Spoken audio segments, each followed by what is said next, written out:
ভিডিওটা ছিল 24শে জানুয়ারি, আর ওই দিন আমরা যাচ্ছিলাম সবাই মিলে মায়াপুরে। ভিডিওটা এডিট করার একদমই সময় পাইনি, তাই আর পোস্ট করা হয়নি। সবাই মিলে বেরিয়ে এসে বেহালা টাম্বিপুরে এসে দাঁড়িয়ে আছি আমরা বাসের জন্য। কিছুক্ষণ পরে কিন্তু আমাদের বাস চলে এসেছিল। তারপর আমরা চলে গেলাম হচ্ছে হাওড়া স্টেশনে। 12টা 10-এ আমাদের গাড়ি ছিল।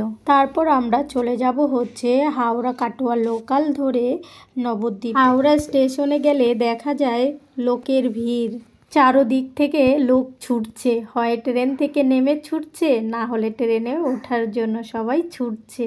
তাই আমরাও কিন্তু সবাই মিলে ছুটে চলছি ট্রেনে ওঠার জন্য। আমার ছেলে তো ভীষণ খুশি, কারণ ও কোথাও যাওয়ার কথা শুনলেই ভীষণ খুশি হয়ে যায়, ও ঘুরতে যাওয়ার নাম শুনলেই। যাই হোক, আমরা ফাইনালি পৌঁছে গেলাম নবদ্বীপ।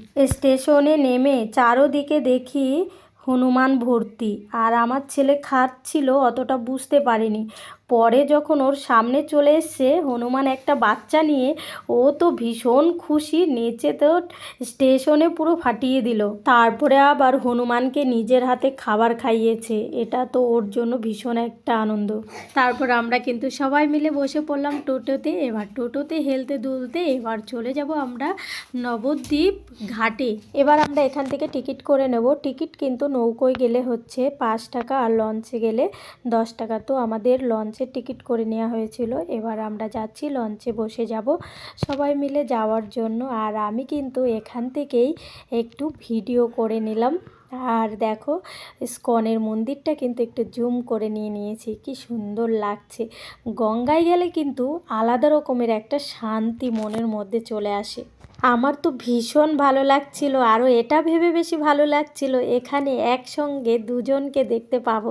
তো দেখো, প্রথমে মা গঙ্গাকে দেখতে পেলাম, আর তার সঙ্গে সঙ্গে কিন্তু যমুনাকেও দেখতে পাবো, তাই না? একসঙ্গে দুটো জল বয়ে যাচ্ছে, কারোর সঙ্গে কারো মিল নেই।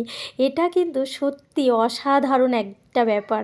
ভীষণ মজা করতে করতে ওপার থেকে এপার চলে এলাম। তারপরে আমরা এই দেখো বাঁশের ব্রিজটাকে পেরিয়ে এবার আমরা চলে যাব একটা হোটেলে, কারণ আমাদের দুপুর পেরিয়ে বিকেল হয়ে গেছে, কিছু পেটে দানা পড়েনি। তারপরে দেখো, খুব সুন্দর একটা হোটেলে বসে পড়লাম, সঙ্গে টিভিও চালিয়ে দিয়েছে।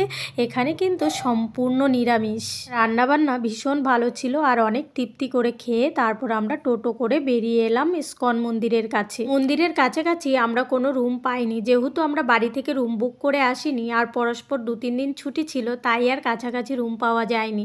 একটু দূরে গিয়েই রুম পেয়ে গেছি। বাকি ভিডিওটা এই পর্যন্তই থাক, না হলে অনেকটাই বড় হয়ে যাবে। আর কোথায় কোথায় গেলাম, কী কী করলাম নেক্সট ভিডিওর জন্য তোলা থাকলো।